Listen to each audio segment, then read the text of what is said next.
Asahan na umano ang mas pinalakas na pagbabantay sa ating mga teritoryo. Ito'y matapos dumating sa bansa ang dalawang bagong FA-50 aircraft ng Armed Forces of the Philippines o AFP na maaari rin pong gamitin sa pagpapatrolya sa Benham Rise. Si Eunice Monte sa detalye.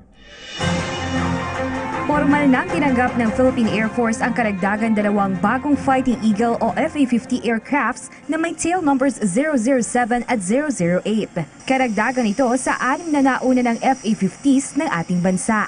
Ang FA-50s ay uri ng Golden Eagle Supersonic Advanced Jet Trainer na gawa ng Korean Aerospace Industry o KAI. Kayang-kaya nitong magdala ng short-range air-to-air missiles at air-to-surface missiles na may bilis na Mach 1.5 o 1.5 times the speed of the sound. Ayon mismo sa tagapagsalita ng Armed Forces of the Philippines na si Brigadier General Restituto Padilla, posible rin umanong magamit ang FA-50s sa pagpapatrolya sa kontrobersyal na Benham Rise na maliwanag na pag-aari ng Pilipinas.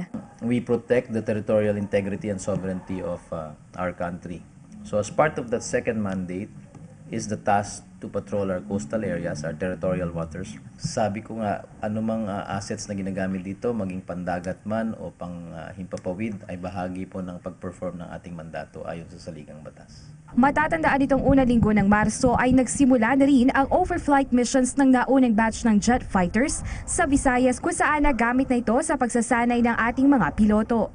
Kung inyo makikita, hango ang disenyo ng FA-50 Fighting Eagle na ito sa F-16 Fighting Falcon ng Philippine Air Force.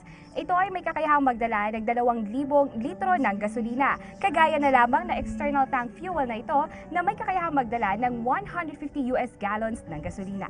Sa ngayon ay may 8 ng FA-50s ang hukbong himpapawid at 4 pa ang inaantay para sa delivery. Inaasahang makukumpleto ang 12 bago magtapos ang taon na nagkakahalaga ng 18.9 billion pesos. Ang pagbili ng 12 FA-50s ay bahagi ng AFP Modernization Program upang mas lalo pang mapalakas ang depensa ng ating bansa at lalo pang mapagbuti ang pagpapatrolya sa teritoryo ng ating bansa. Mula sa Clark Air Base, Pampanga, para sa PTV News, Eunice Monte.